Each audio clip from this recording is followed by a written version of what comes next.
Bonjour les amis, c'est Joseph. Voilà, je vais essayer aujourd'hui un nouveau format de vidéo. Je vais être debout, j'ai investi dans un micro, vous avez vu. Donc voilà, je vais répondre à vos questions.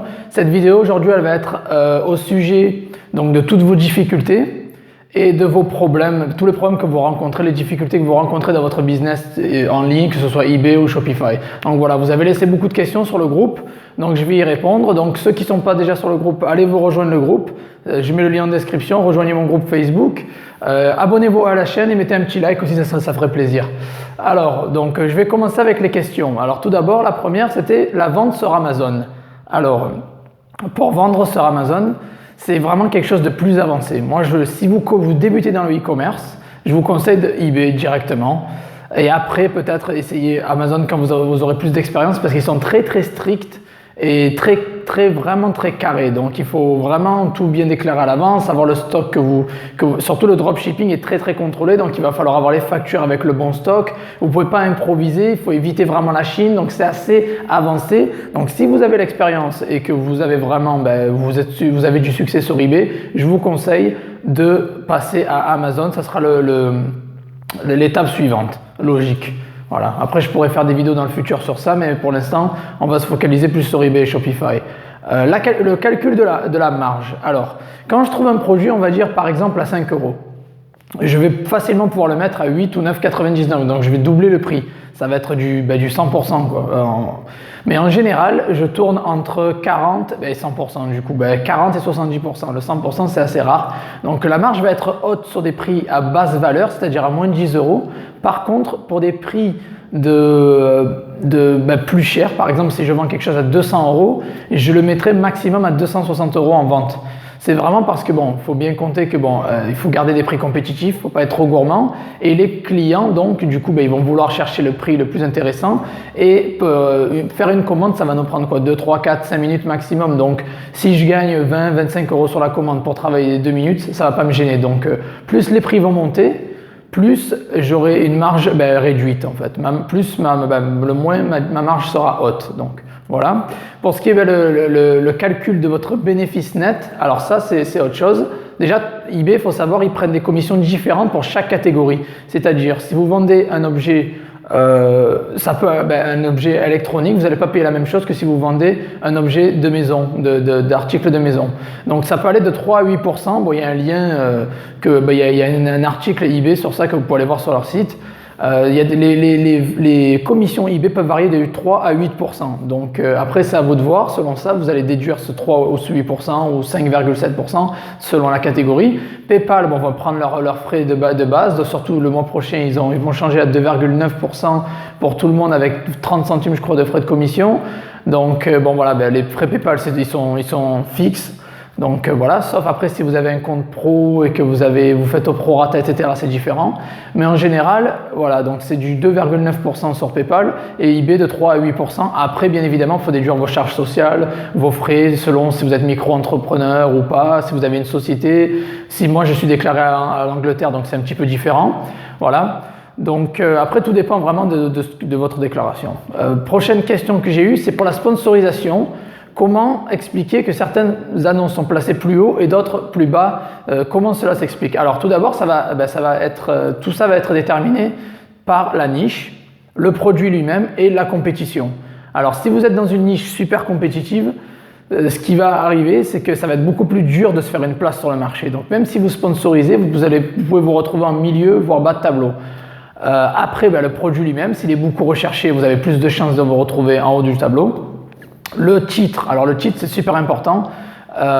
Si vous avez un titre qui est des mots-clés dans le titre qui sont super recherchés et souvent tapés, eBay automatiquement, si vous avez un bon taux de conversion, va vous augmenter au niveau des résultats de recherche. Voilà. Et un autre point important aussi, c'est le compte. Alors le compte que vous avez. Si vous avez un compte zéro évaluation, il est fort probable que vous allez vous retrouver tout en bas. Donc c'est pour ça que j'insiste sur monter votre compte d'abord, obtenez des ventes, puis après vous verrez que tout ira mieux.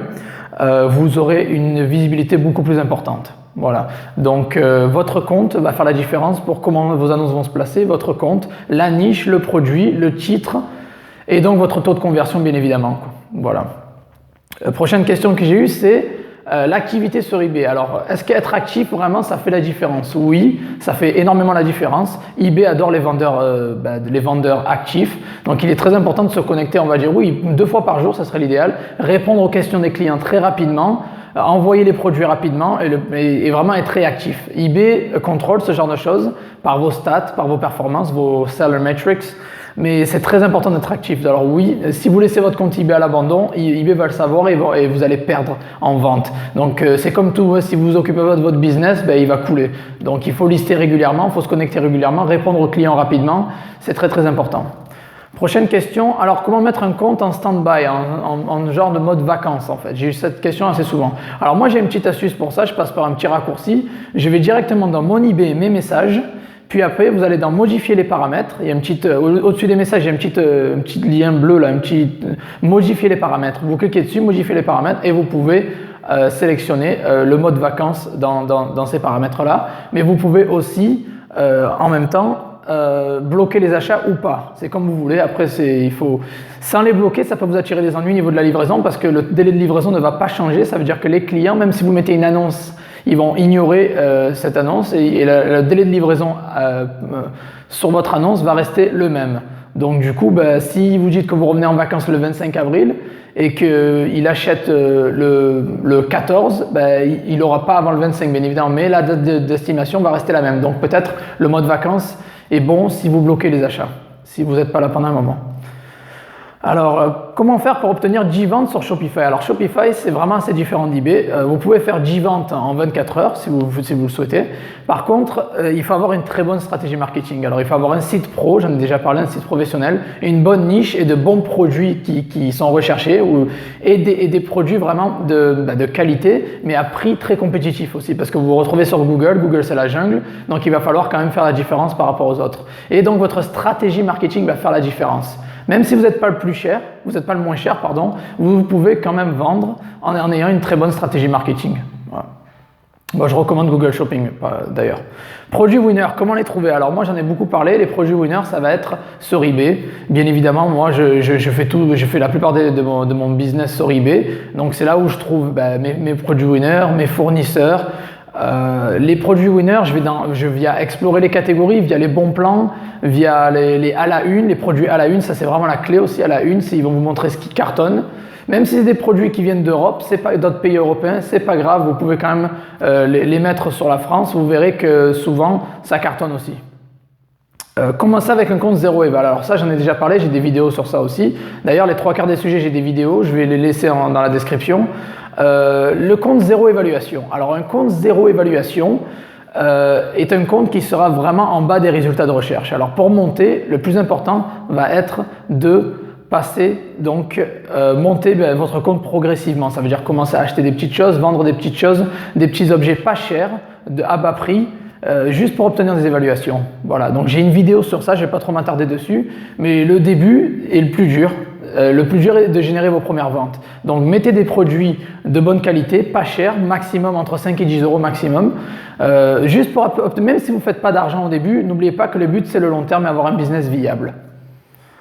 Les impressions basses, signification. Alors tout dépend. Si vous avez eu l'habitude d'avoir beaucoup de ventes et d'un coup vous n'avez aucune vente, aucune impression, là c'est qu'il y a un problème, vous êtes sûrement blacklisté ou restreint niveau visibilité à cause d'une des bêtises que vous avez pu faire. Donc il faut aller voir ma vidéo précédente où j'en parle.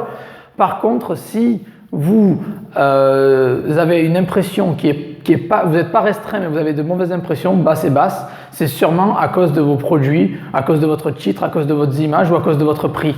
Voilà, ou du manque de sponsorisation. C'est qu'il y a quelque chose dans votre annonce qui ne va pas, ou le produit n'est pas bon. Alors, comment faire plus de ventes ou comment faire des ventes? Alors, pour ça, la clé, c'est simple, c'est des produits de qualité, une optimisation d'annonce, c'est-à-dire de bons titres, de bonnes photos, un prix attractif et la sponsorisation. Voilà, c'est la clé, il n'y a pas d'autre chose. Et lister régulièrement aussi, soyez présent sur la plateforme. Comment se différencier des autres vendeurs? Je viens de le dire, pour se différencier des autres vendeurs, ça va être des mots-clés plus importants, plus flagrants, des meilleures photos, un prix plutôt compétitif, vous n'allez pas être le moins cher bien évidemment, mais un prix compétitif et la sponsorisation aussi, et un compte vendeur qui est déjà très très bien établi avec de bonnes évaluations, 100% positives de préférence. Alors, des produits pour faire des marges entre 2 et 3 fois le prix ou même plus. Alors, généralement, les produits à haute marge sont des produits de basse valeur, comme je l'ai dit au début. Vous ne pouvez pas avoir des produits à 200-300 euros que vous allez vendre 600 euros. C'est impossible. Alors, pour ça, c'est soit vous visez la quantité, vous vendez beaucoup de produits basse valeur et vous faites de la quantité pour bien gagner votre vie, soit vous aurez des marges moins chères, moins hautes, mais vous vendez des produits de plus haute valeur et donc vous faites 10%, 15% de marge. Voilà, c'est deux stratégies assez différentes. Pour les fournisseurs qui ont des délais courts, moi je vais sur eBay. En général, sur eBay, on peut trouver des fournisseurs qui ont des délais très courts. Ça peut aller même de Chine, ça peut aller jusqu'à 12 jours ouvrés, donc c'est plus rapide qu'AliExpress. Donc moi je les trouve tous sur eBay. Je prends des fournisseurs anglais, allemands, européens en général, des Français et même des Chinois où j'arrive quand même à avoir des délais raisonnables, donc moins de 3 semaines, plus rapide qu'AliExpress. Sinon après, si vous voulez passer au niveau supérieur, vous pouvez contacter directement des agents via Alibaba et vous offriront une livraison peut-être entre 5 à 10 jours ouvrés maximum. Donc ça c'est très bien aussi. Pour être régulier dans les ventes, lister tous les jours, avoir de bons produits, se remettre en question, faire le ménage tous les 30 jours si vos objets ne vendent pas. Et donc, garder un compte en très bon standing. Les fournisseurs, donc pas chers, c'est encore une fois, j'en ai parlé, c'est sur eBay. Vraiment, je trouve tous mes fournisseurs sur eBay. Puis après, on peut se dévier un petit peu sur Google, essayer de rechercher leur boutique sur Google. Mais généralement, eBay, c'est une très bonne source pour ça. Si vous n'avez plus de ventes depuis 2 semaines, ça peut être très probable que vous êtes blacklisté. Donc, regardez ma dernière vidéo, j'en parle un petit peu. Et donc, une fois que vous avez la confirmation, vous pouvez contester la décision ou bien ouvrir un autre compte et laisser ce compte pendant 2 mois sans article et en réouvrir un à côté pour essayer de revendre dès à présent. Vente de marque, est-ce que c'est autorisé ou pas? Alors, certaines marques sont verrou, d'autres non.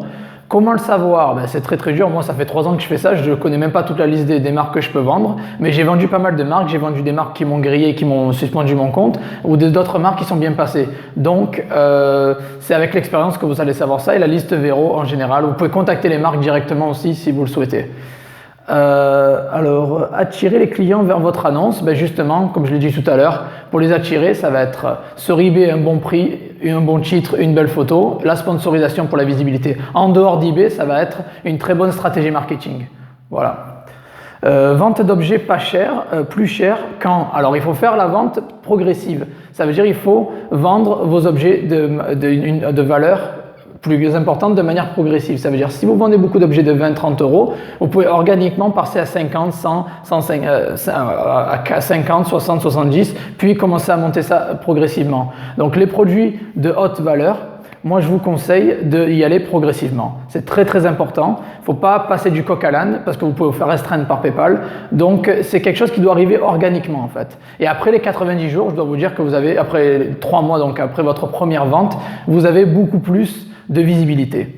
Donc, beaucoup plus de visibilité et de liberté, pardon. Pas trop de visibilité, mais de liberté, excusez-moi. Donc, les 90 premiers jours, c'est une période de test, vous le savez.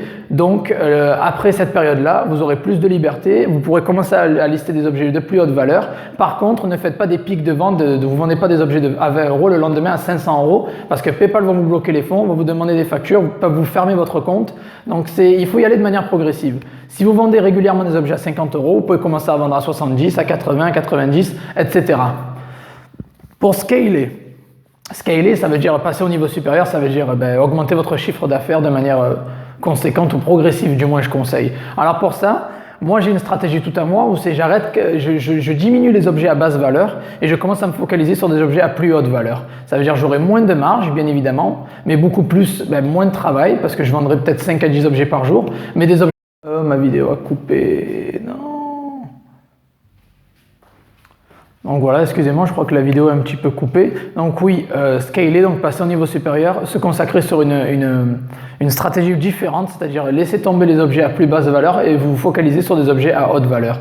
Donc voilà, vous aurez moins de ventes, mais par contre, vous aurez peut-être vous gagnerez 20 euros, 25 euros sur une vente ou 30 ou 40 euros sur une vente et ça ne vous dérangera pas bien évidemment de faire moins de ventes si vous avez beaucoup plus de profit, c'est-à-dire moins de travail pour plus de profit. Donc voilà. Et sinon, si vous voulez continuer avec les objets à basse valeur, vous pouvez donc continuer à cartonner. Par contre, il va falloir peut-être penser à déléguer, c'est-à-dire à embaucher des personnes qui peuvent gérer votre service client, par exemple via Upwork ou Fiverr.com ou 5euros.com, des gens qui peuvent vous aider au niveau du service client. Et donc, vous aider peut-être à lister plus régulièrement aussi, et être plus présent sur votre boutique si vous ne pouvez pas gérer tout seul. Donc voilà, je pense avoir répondu à toutes vos questions. Si vous avez aimé cette nouvelle type de vidéo, je suis debout avec micro, tout ça, mettez un petit pouce bleu, ça fait plaisir. Laissez un commentaire avec vos questions et je vais continuer donc à poster des vidéos tous les 2 jours en général. Voilà, merci à tous, abonnez-vous à la chaîne, ça ferait plaisir et à la prochaine, bye bye.